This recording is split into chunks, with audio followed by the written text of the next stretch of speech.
So now we're going to break from the panelists for just a few moments, and I have a special guest I'd like to introduce.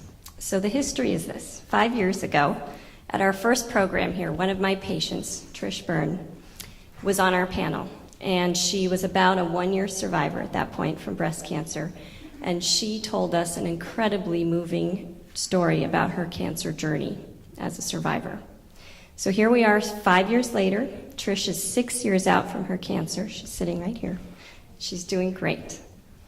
Her son, Andrew, is here, and Andrew's going to share with us a few minutes of telling us what it was like to be the child of someone who went through cancer treatment. And Sophie couldn't be here today. They're Andrew's older sister, and Dara, Trish's husband, is here, and this family has a very, very special place in my heart.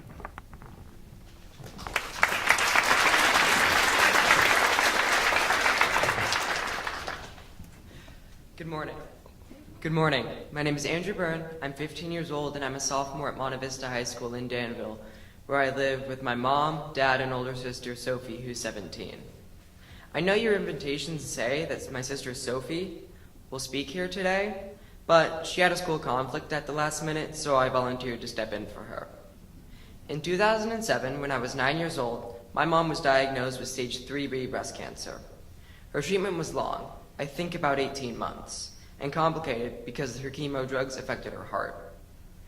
But she's here today and just passed her 6th year as a survivor.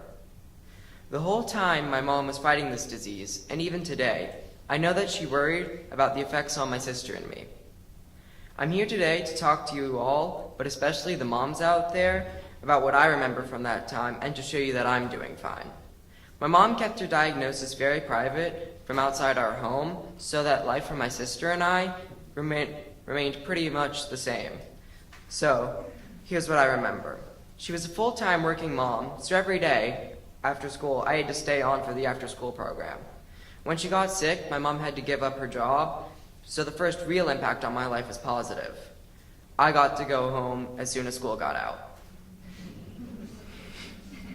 Treatment days were very hard on us all. My sister and I would leave for school in the morning, and my mom would look really good, almost back to her normal self.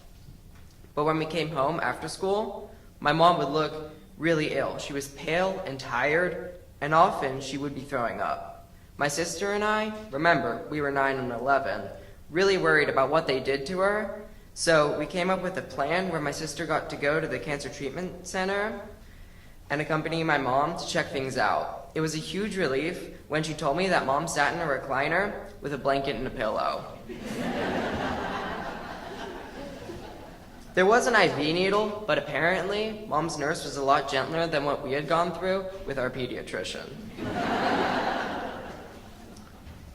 It didn't really bother me when my mom started losing her hair, because to me that simply meant she didn't have to wash or comb it, something that's always been a big hassle to me, and the reason I got a buzz cut in 7th grade. My mom has 3 amazing friends. When she got sick, they made a list of our family's favorite restaurants and favorite menu items. On treatment days, they arranged for dinner to be delivered to us from one of these restaurants. It would have everyone's favorite foods. This thoughtful gesture really helped make treatment days easier on all of us, especially my mom, as it was one less thing for her to worry about. As I said earlier, I was only 9 when my mom got sick, so these are just snapshots of what I remember.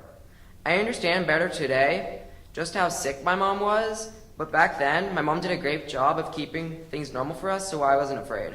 I just trusted that my mom, with the help of Dr. Savan, would win her fight. Today, I'm a normal teenage boy, or at least I think. I love video games, music, and hanging out with my friends. I will say that seeing my mom fight breast cancer has given me a healthy respect for just how strong women are, and that's a good thing.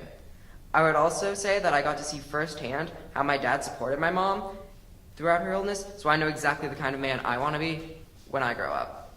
Thank you.